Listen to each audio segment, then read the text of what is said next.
the Talent Experience podcast featuring authentic conversations on the future of work.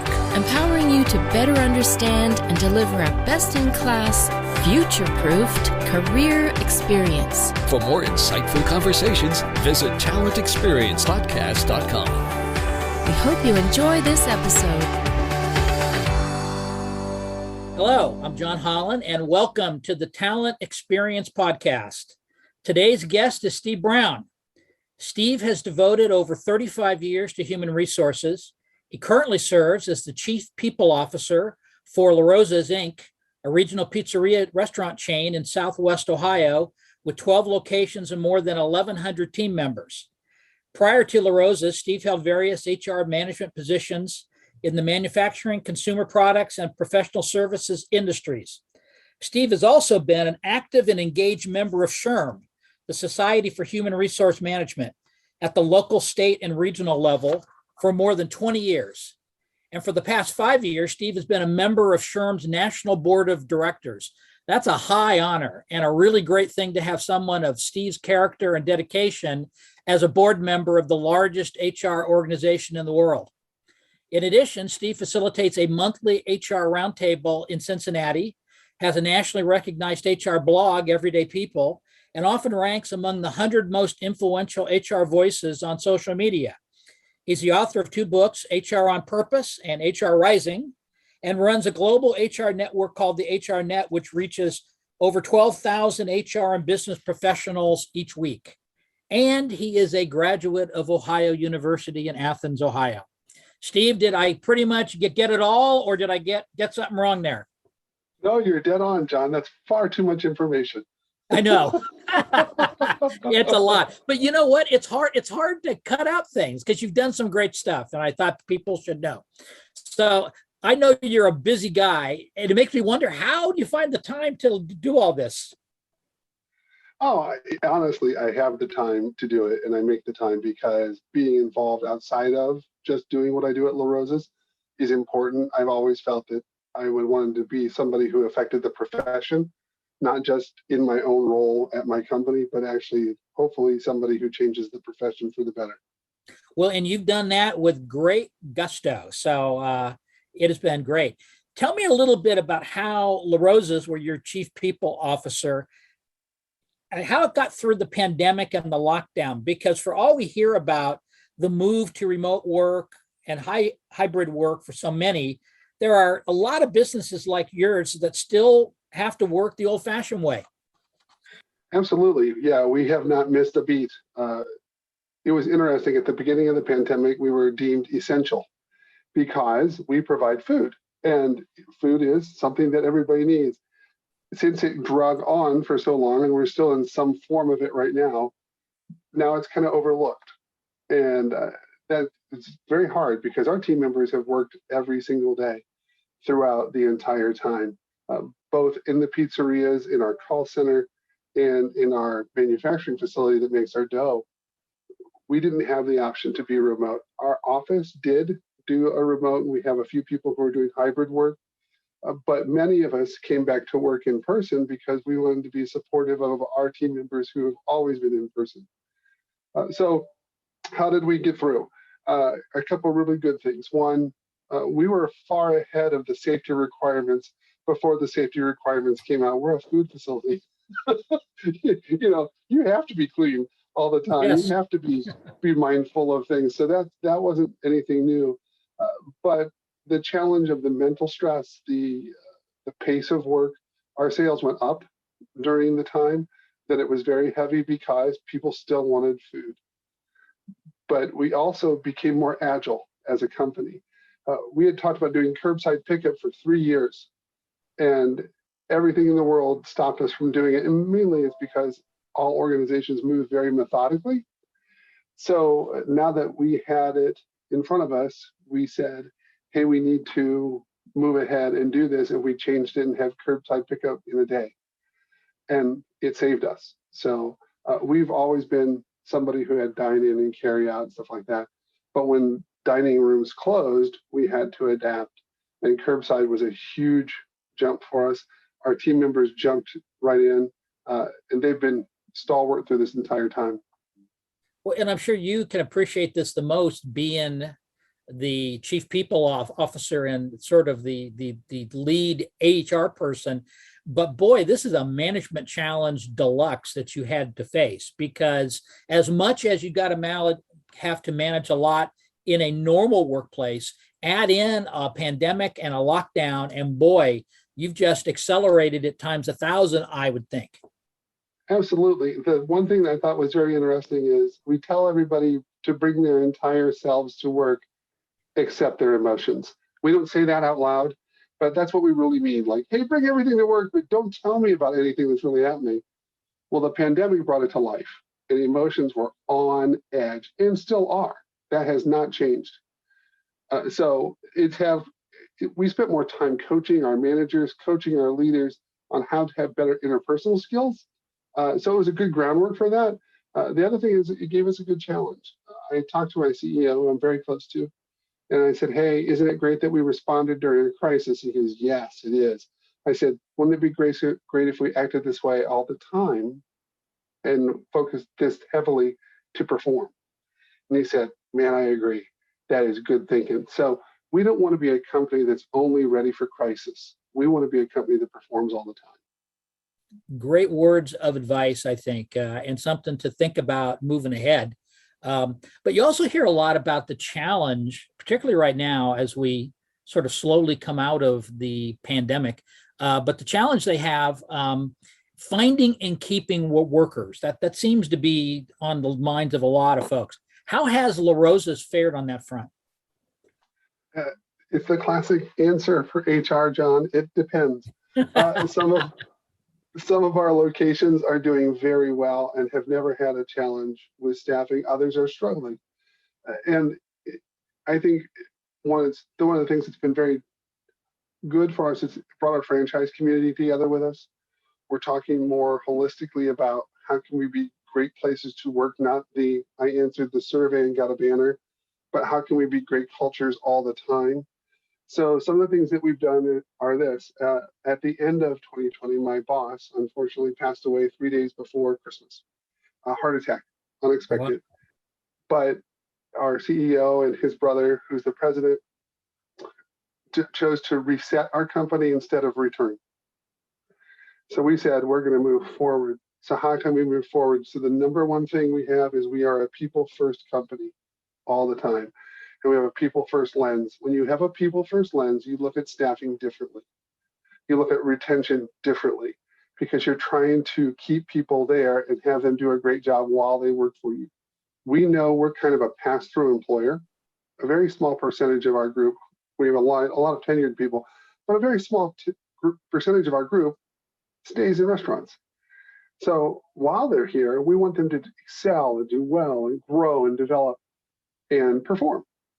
But you need to be people first to do that. So it's an ongoing thing. This is not new. I don't think that the labor shortage is going to change at all. I don't think it's a matter of those who are unemployed who aren't working. I think the labor shortage, John, that we saw that was going to be predicted in 2010 is now here. The financial crisis in 2008 really pinched everybody economically, but the people didn't increase. So now it's finally here. You have to be the employer where people want to work. And if you do that, you can do better. And my thing is, if we can do better, we're ahead. I don't think it's something that's solvable. I think it's something you have to work with on an ongoing basis. Great guidance, Steve. That is really, really good. One of the things I really love about having you as a guest is that you wear two very different hats, one as chief people officer at a regional pizza chain, and another as a member of SHRM's board of directors. Can you talk a little bit about some of the things SHRM has been doing during the pandemic and now moving ahead to help HR professionals and their organizations get through what's been a really terribly difficult period?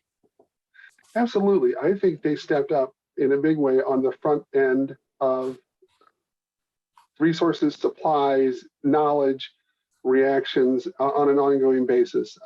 In fact, we took the SHRM poster, and that was the first poster we put up on here's what people should do in regards to behavior, washing your hands, social distancing, and stuff like that. I think on the tactical side, they've been very good. And from their publications, from their blogs and their ongoing work and research.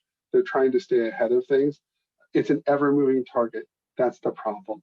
And the biggest challenge is the regulation side of things, which is true for all of us, because none of the regulations are consistent, both at the local level, the state level, and the federal level.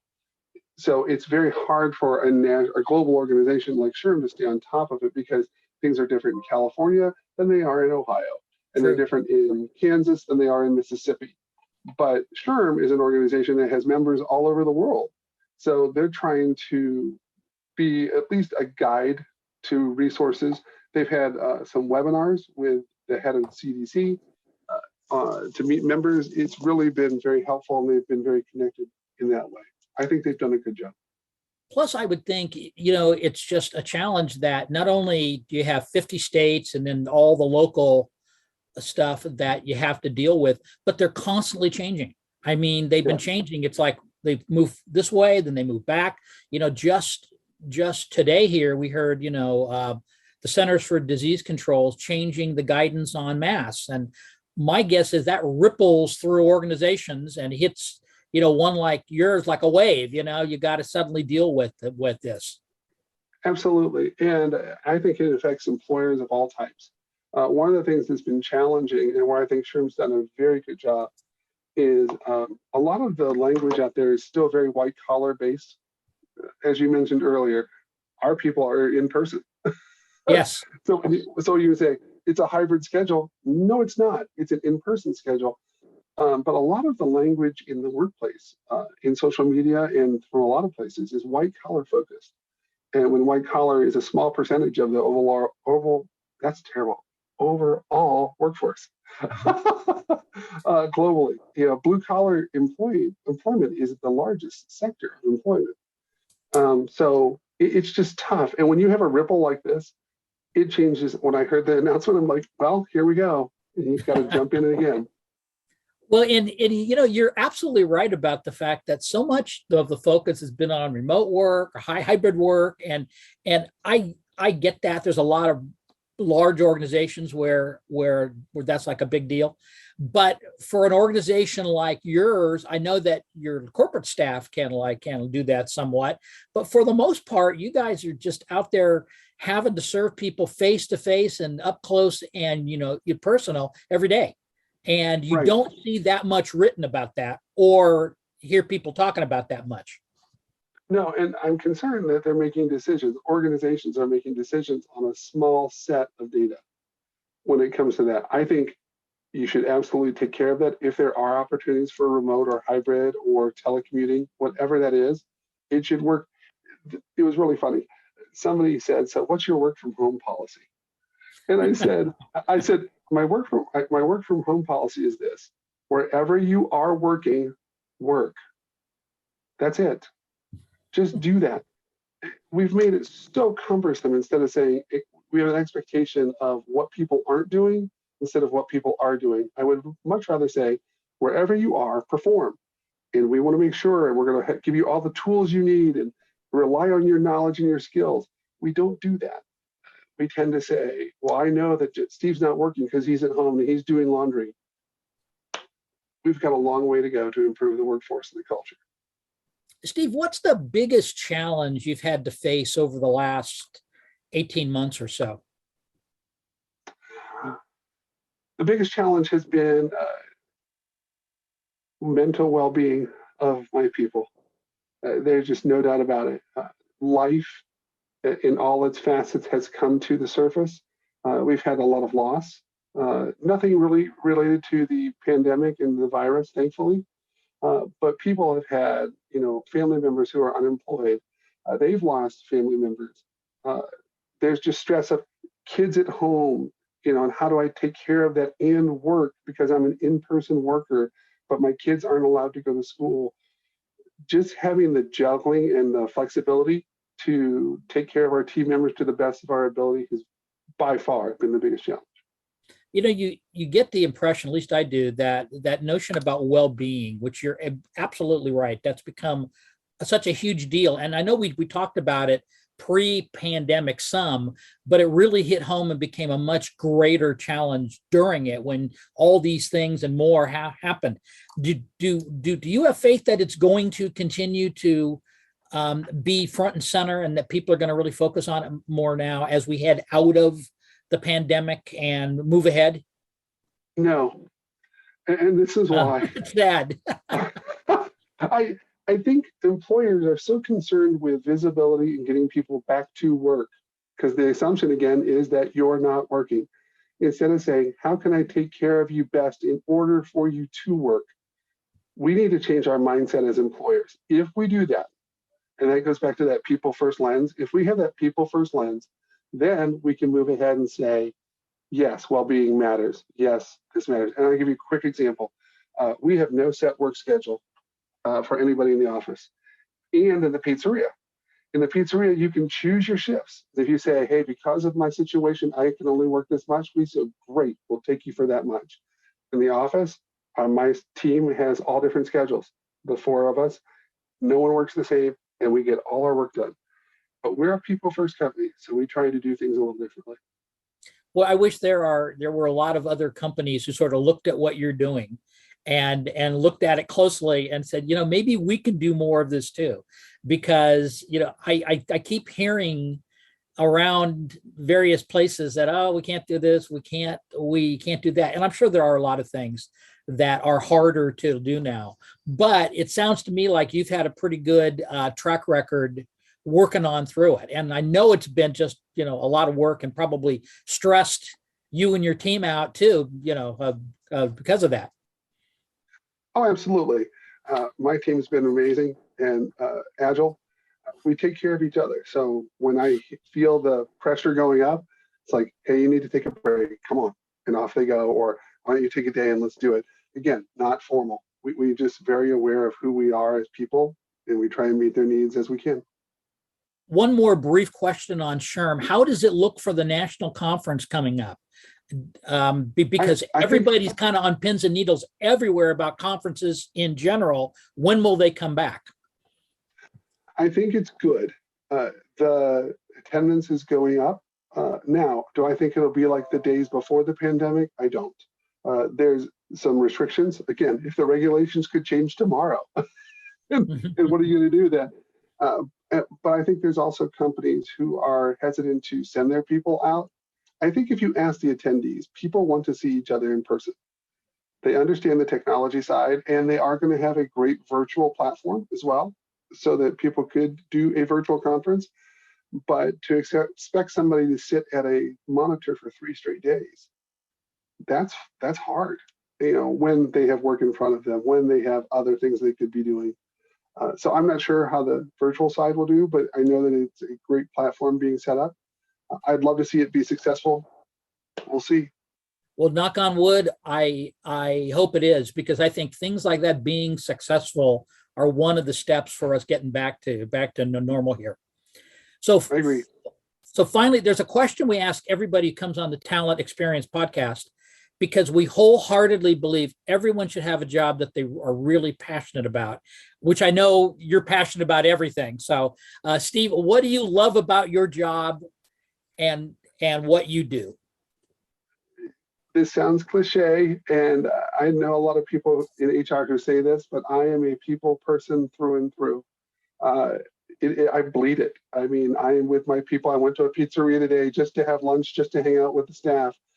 We have a team member who's a dishwasher who's been with us 10 plus years, who's going through cancer treatment. I wanted to see just how she was doing, and just say hi and let her know that someone was there who cared for her. I get the chance to really take care of people. And HR is the only thing I've ever done, John. So, I am the actual people person. When I say that, when somebody says they're a people person, I was like, I'll challenge that. Steve, you are a throwback to the HR directors and vice presidents I knew and loved from the distant past, which I thought were gone, but clearly they're not, because you're here. So that's all great. Steve, thanks so much for spending time with us today. It's been great to have you with us and to get your perspective on all of these things. We really appreciate you being here. Thanks, John. I really appreciate the opportunity. It's great to see you again. Great to see you too. So for the Talent Experience Podcast, this is John Hollon. Thanks again for listening. Thanks for listening to this episode of the Talent Experience Podcast. For more talent experience and future of work conversations, visit talentexperiencepodcast.com. Follow us on Twitter at TalentXPodcast. Or join the conversation with #Talent Experience Podcast on Facebook, Instagram, LinkedIn, or Twitter. The Talent Experience Podcast was brought to you by the fabulous Fuelies at Fuel 50.